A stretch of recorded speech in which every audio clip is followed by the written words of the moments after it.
राष्ट्रपति से हमने कहा कि ये जो कानून बनाए गए हैं ये किसान विरोधी कानून है और इससे किसानों का ज़बरदस्त नुकसान होने वाला है, मजदूरों का, किसानों का। सरकार ने कहा था कि ये कानून किसान के फायदे के हैं और देश को दिख रहा है कि किसान कानून के खिलाफ खड़ा हुआ है। और मैं प्रधानमंत्री जी से कहना चाहता हूं कि ये किसान हटेगा नहीं। प्रधानमंत्री को ये नहीं सोचना चाहिए कि किसान और मजदूर घर चले जाएंगे, नहीं जाएंगे। जब तक ये कानून वापस नहीं लिया जाएगा, जॉइंट सेशन कीजिए और कानून को एकदम वापस लीजिए, क्योंकि किसान वापस नहीं जाने वाला है। और हम सब, विपक्ष की सब पार्टियां किसानों के साथ, मजदूरों के साथ खड़े हैं और खड़े रहेंगे। जिस प्रकार से ये कानून पास किया गया वो भी बिल्कुल गलत था। बिना डिबेट किए, बिना किसानों से चर्चा किए, बिना मजदूरों से पूछे ये कानून ऊपर से थोप दिए गए और इन कानूनों को हटाना ही पड़ेगा, विद्रॉ करना ही पड़ेगा। सर, कुछ किसानों की मृत्यु हुई है, 30 से ज़्यादा किसानों की सुप्रीम कोर्ट में शिकायत करके मृत्यु हुई है। हम 3 लोग राष्ट्रपति के पास गए हैं, बट हम करोड़ों सिग्नेचर्स लेके गए। हम किसान की आवाज राष्ट्रपति जी को तक ले गए। सर्दी का मौसम है और पूरा देश देख रहा है कि किसान दुख में है, दर्द में है और मर भी रहे हैं। प्रधानमंत्री को सुनना ही पड़ेगा। और मैं एडवांस में चीज बोल देता हूं। मैंने कोरोना के बारे में बोला था कि नुकसान होने जा रहा है। उस समय किसी ने नहीं बात सुनी और आज मैं फिर से बोल रहा हूं, किसान के सामने, मजदूर के सामने कोई भी शक्ति नहीं खड़ी हो सकती है।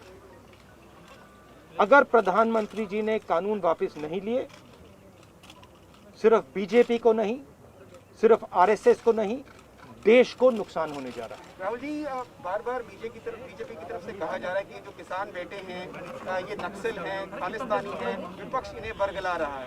इस तरह के आरोप लग रहे हैं। देखिए, बीजेपी नरेंद्र मोदी जी का एक ही लक्ष्य है और वो किसान समझ गया है, मजदूर समझ गया है। लक्ष्य है कि उनके आसपास जो 2, 3, 4 बड़े क्रोनी कैपिटल्स हैं, उनके लिए पैसे बनाने का काम नरेंद्र मोदी जी करते हैं।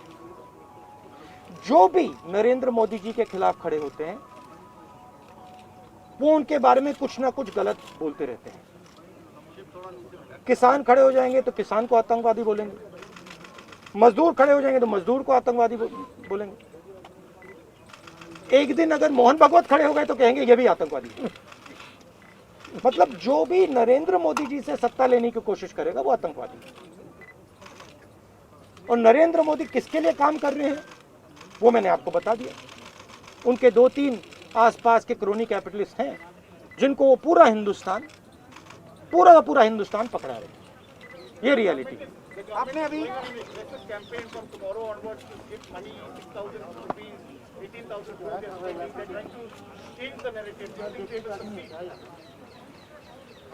Look, the point is, it's a very simple thing. There are millions of people who live off our agricultural system. Large percentage of our people live off our agricultural system.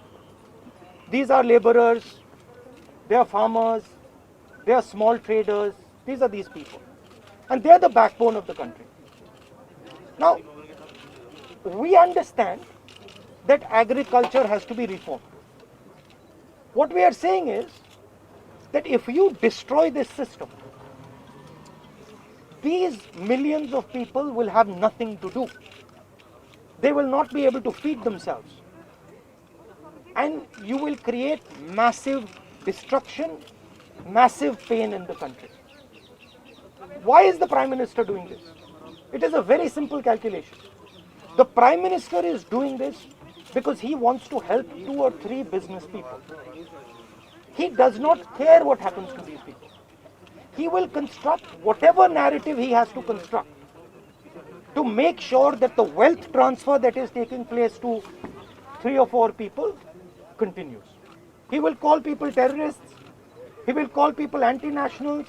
He will call people criminals. He will do whatever he has to do to transfer the wealth from these people, the backbone of this country, to those people, 3 or 4 of them, 5 of them.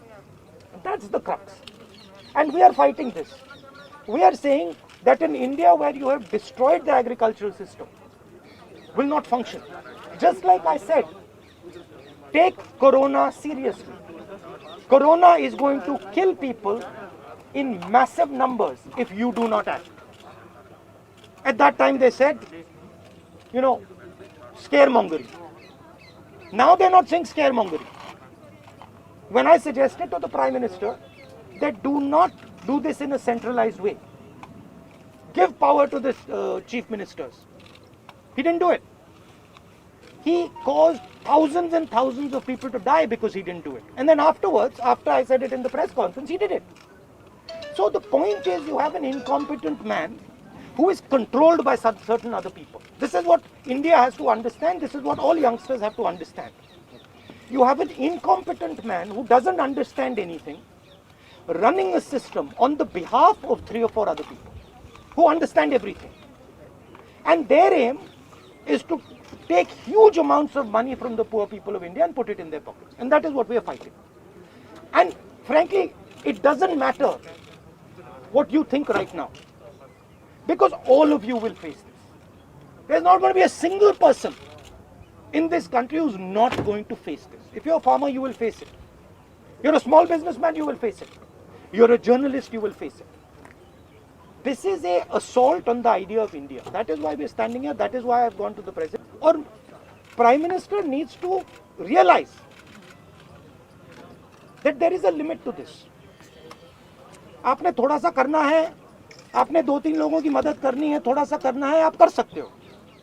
But जिस प्रकार से नरेंद्र मोदी कर रहे हैं, मैं फिर से दोहरा रहा हूं, हिंदुस्तान के किसी भी युवा को रोजगार नहीं मिलेगा.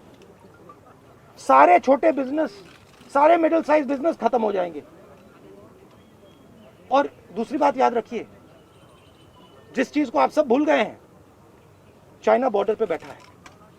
चाइना ने हिंदुस्तान की हजारों किलोमीटर जमीन छीन ली है. प्रधानमंत्री उनके बारे में क्यों नहीं कहते? उसके बारे में चुप क्यों है? तो मेरा कहना है कि पूरा का पूरा कॉम्बिनेशन बन रहा है. एक तरफ आप अपने सिस्टम को तोड़ रहे हो, आप अपने लोगों को लड़ा रहे हो, आप अपने किसान को मार रहे हो, मजदूर को मार रहे हो, और दूसरी तरफ बाहर से फोर्सेस देख रही हैं, कह रहे हैं कि बहुत अच्छा है, नरेंद्र मोदी हिंदुस्तान को कमजोर कर रहा है और हमारे लिए अच्छी अपॉर्चुनिटी बनने जा रही है. मैं देश को बता रहा हूं, मैं वार्निंग दे रहा हूं कि आप देखिए क्या हो रहा है. और मैं आपको भी कह रहा हूं, प्रेस वालों को भी कह रहा हूं, मैं समझता हूं कि आपको सैलरी मिलती है और आपके लिए बहुत मुश्किल है. मैं समझता हूं बात, इसलिए आप नहीं कह पाते हो जो आपको कहना है. मगर आपके देश को, हमारे देश को बहुत जबरदस्त नुकसान होने वाला है. बहुत डेंजरस रास्ते पर ये देश चल रहा है. ये मैंने कहना है. कांग्रेस के नेताओं को डिटेन कर लिया गया है. आप लोग मार्च लेके यहाँ पर आ रहे थे. अभी जो है कांग्रेस के तमाम एमपी को, इंक्लूडिंग प्रियंका जी को भी जो है डिटेन कर लिया. उस पर आपको क्या? वो तो तरीका है इनका, तरीका है डिटेन करना, मारना पीटना, ये इनका तरीका है. बट हम नहीं करते. आपको लगता है सही है? ये आप किस देश की बात कर रहे हो? ये कौन सी देश की बात कर रहे हो? डेमोक्रेसी? या मतलब कौन से देश की बात कर रहे हो? इंडिया की बात कर रहे हो? इंडिया में कोई डेमोक्रेसी नहीं है. डेमोक्रेसी इंडिया में ये मतलब आपके इमेजिनेशन में हो सकती है, मगर रियलिटी में है नहीं. Thank you.